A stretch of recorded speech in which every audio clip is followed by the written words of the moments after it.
We go a little lower. Okay. So today we are here with Rocky. I get questions at least every week about asking what to do your first week home with your puppy and what we do in our training program. So I wanted to do a short live video on what we do. We have Rocky here with us today. He started our training program on October 4th. So he's only about four-ish days in. So it was a good example to kind of go over everything that we do and to show you kind of where they're at as far as their maturity level at this age. And right now, Rocky is going to be training a lot. He's going to be wanting to be held. He has just barely left everything he knows. So it's understandable that he's going to be a little bit sad. So what we do, oh boy, when we first bring him home, we want to put together kind of what our expectations are. If you are just bringing him home and he's a part of your family just from day one, then I would give him a few more days. We can start right at the 8-week mark because they already know us. If they don't know you, you just brought him home from the breeder or wherever you got your puppy from, I would give them a few days to get used to you so that you can build somewhat of a relationship before you're asking them to do things. And you really want to start to build a respectful relationship with your puppy. So on our list for week 1, let's see. Okay, can you see my book? Okay, so here we have, so this is Rocky's folder, and we have what our expectations are, what our goals are here. And then we also have in here,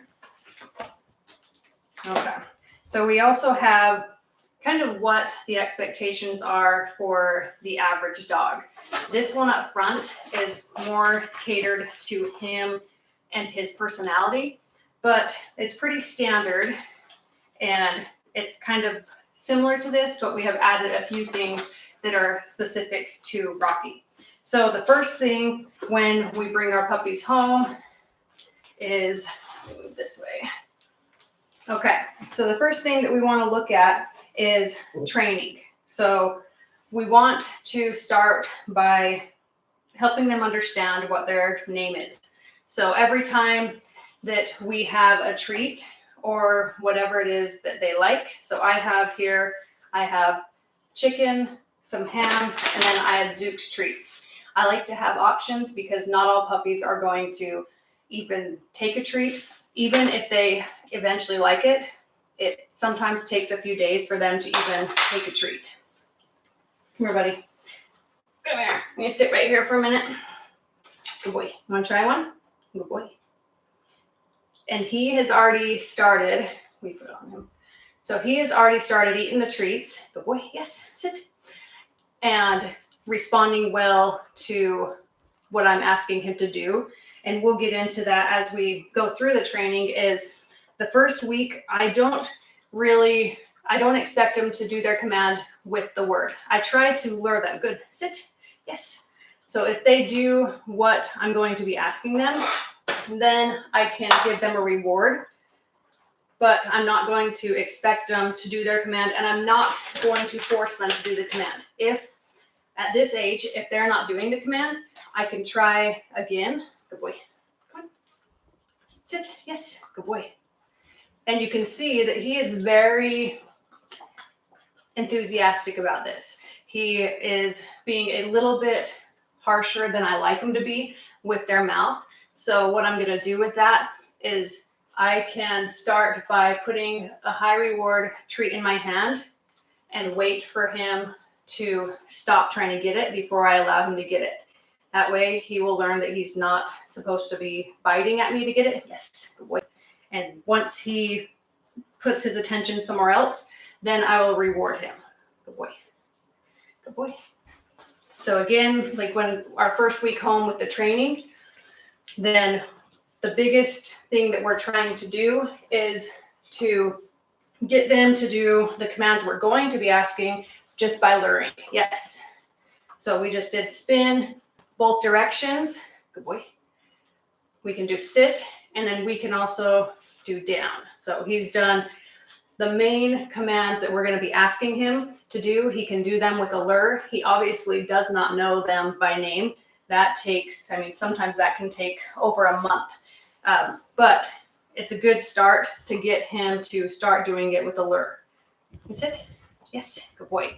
He actually, I think he does understand some of the commands because we've done them with him so many times. And he is just ready and willing to learn. You're the cutest, best boy. And he's a good boy. So with continuing on with our binder, we have here, so we go through the training, and then we talked about the luring, and that is a good thing for whatever command you're going to be asking them to do. Get them to do it with a high reward treat. And again, every dog is different. So a high reward treat for another dog they might not even accept a treat. So you've got to find out what it is that they want and kind of use that to your advantage. So another thing that we begin is potty training. So by the end of the first week, we can get a pretty good idea on what their cues are to go out to potty. Our goal here for him is we don't want to have any accidents in the house. And so far we haven't. One of the biggest mistakes that people make is giving them too much freedom too early on. We want to make sure that we are watching them, and if they cannot be watched, we're going to put them in their kennel to make sure they can stay safe and they're not going to be developing bad habits. So here again, we talk about the crate. The crate is very important. I know a lot of people don't like the crate because they feel like it's not nice, but it's actually a lot nicer to have a crate where they can be safe, and you know that they're not going to get into anything that they're not supposed to, where they can get sick. And it really should be more of a tool to help your dog feel safe rather than a punishment. It shouldn't be a punishment at all. So the next thing that he has, so we've added a few things for him just because he has been doing so well. So we will kind of go more so off of each individual puppy. We don't expect every puppy to be the same. If a puppy is advancing more than the average puppy or doing better than we expect, then we will give them more to do and kind of work on that and build on their strengths. So he has been able to really react and know his commands pretty well, like without having to use the lure as much. So he does sit really well. He does down. He can follow, and his recall, I can have him out in the big area and his recall is really good. So the next thing, let's see if I can't make it easier for you to see this. Okay, so we have here socialization. So what we mean by that is we want to socialize him to as many things as we can so that when he gets older, if he sees something, he's not afraid of it. So what we start with on our first week, we want to take him out on 3 different car rides. And that doesn't have to be somewhere far. That's just like a simple car ride. We can just take him down the street, and we like to do 3 of those. And then we want to have him listen to train noises or any noises that we can. Will you put it so I can see both these better? Okay. So we have him do train noises. We like to have him listen to the doorbell. So we'll have myself or another member of our family go and ring the doorbell. And when they do that, we all stay calm. We treat it as a normal, everyday thing.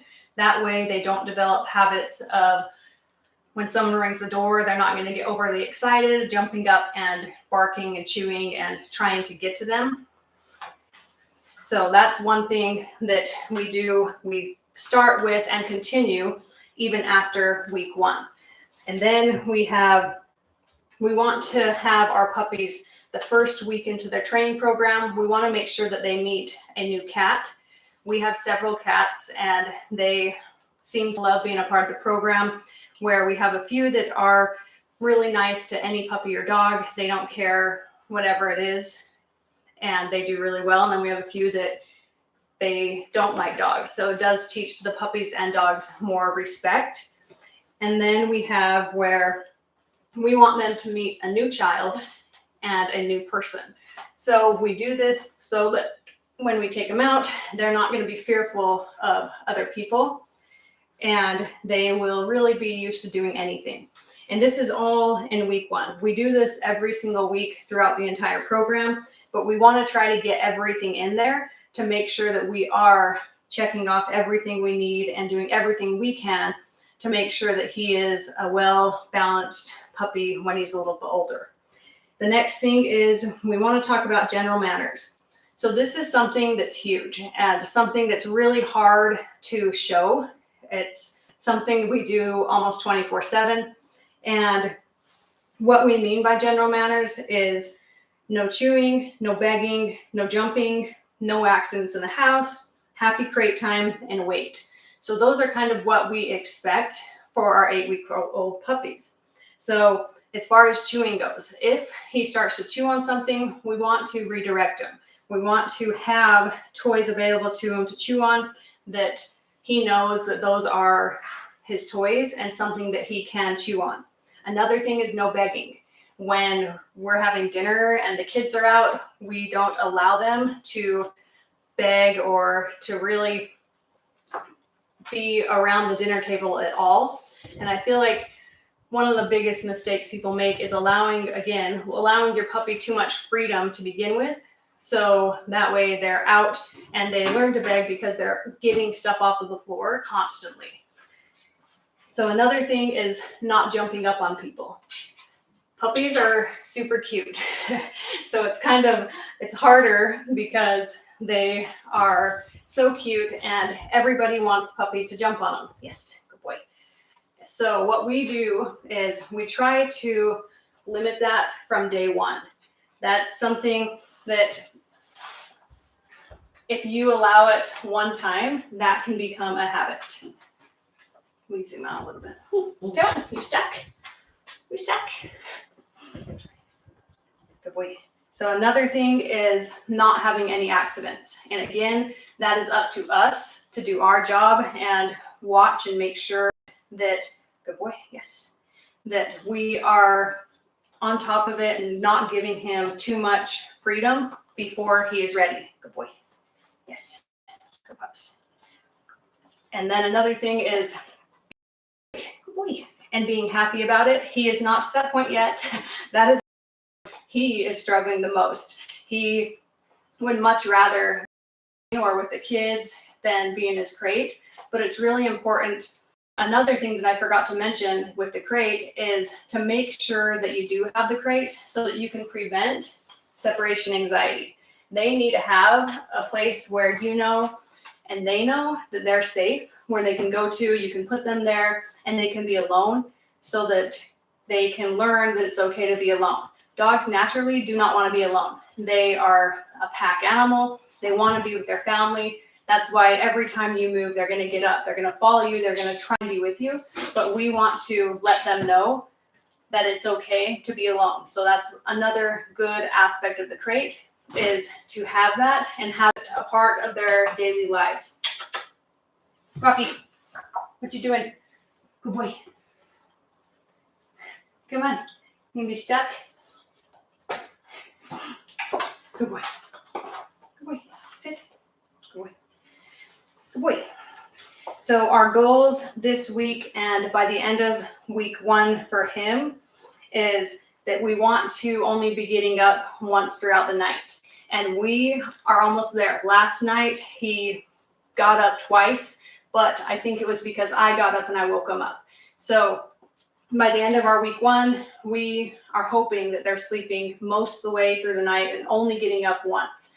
And I think that he's going to get there. He does really well with that. And he doesn't like to go potty in this crate. So he'll usually, I don't think we've actually had an accident yet. So he's done really well in that area. So again, we have our list of everything that we are expecting for this week 1. We have on here for health. And one of the biggest things is when we talk about health at this age, we have already taken him to the vet for his first vaccine. So we've taken him to the vet. He has that done. He's been checked out. We know he's good there. But another part of that is I want to be able to hold my dog's paws. I want to be able to touch my dog's ears. I want to be able to open his mouth. I want to be able to do whatever I need to do to him so that if we have to go to the vet, it's not a huge hassle. We have a well-mannered, he does so well, but you are just so good.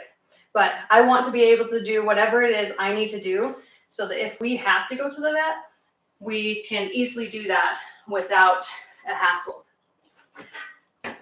So here then on our folder, we have like tips and tricks. This will go home with him, but this again is kind of like the general. And then we have our checklist specific to him. So that about sums up what our schedule and kind of what our goals are for our week 1 in our training program and just at home. And one of the biggest things is structure. Like he needs to know what's expected and really what we expect from him and what he's allowed to do so that he can have a structured schedule and everything that he needs to be the best version of himself. So that is it for our 1 week, and we will see you next Sunday to go over our week 2. And say bye. Thank you.